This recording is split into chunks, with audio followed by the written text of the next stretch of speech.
Hello students, welcome back to online classes. I hope you all are safe and sound at home. Today we are going to start with the second part of the same chapter, that is heat, and the very fresh topic is heat and its effect. Most of the substances like solid, liquid and gases expands when they are heated, and the expansion between them is called thermal expansion. On heating, the movement of the particles become faster and they move apart from each other. Thus, they need more space for movement, resulting in expansion. When these substances are cooled, they contract. We know that it is the motion of the particle that creates heat or thermal energy that is present in all matter. The greater the heat energy content, the hotter will be the body. Let us see some of the effects of heat on an object. And the first is change in temperature of a body. When heat is supplied to solid, liquid or gases, its temperature increases.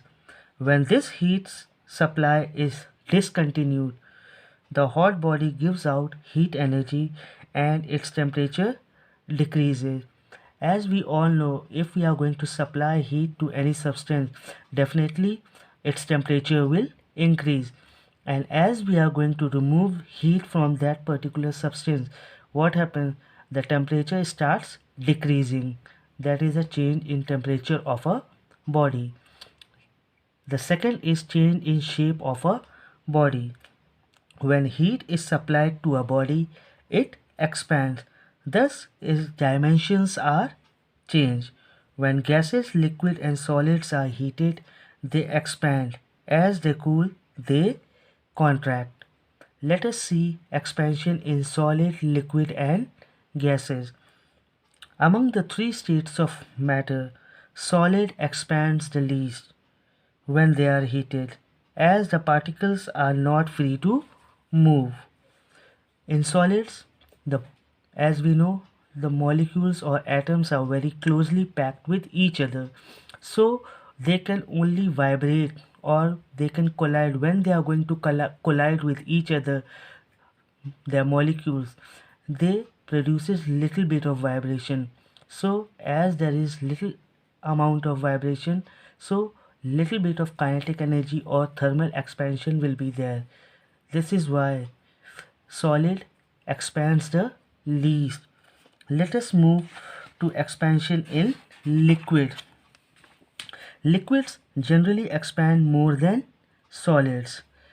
The reason behind is that in liquid the molecules are little bit apart from each other, so they can leave their original position and they can vibrate. This means there will be more vibration as compared to solid. So more vibration, more kinetic energy will be there. As a result, more expansion will also be there. Now expansion in gases. Expansion in gases is more as compared to solid and liquid. Why?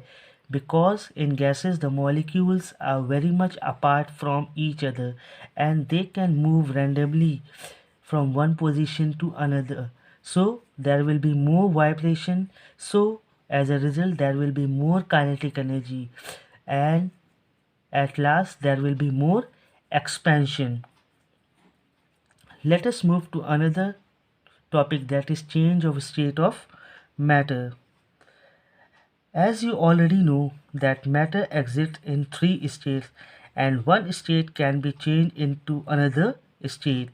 For example, when ice, that is a solid state, is heated, it changes to water, liquid state. This is called melting.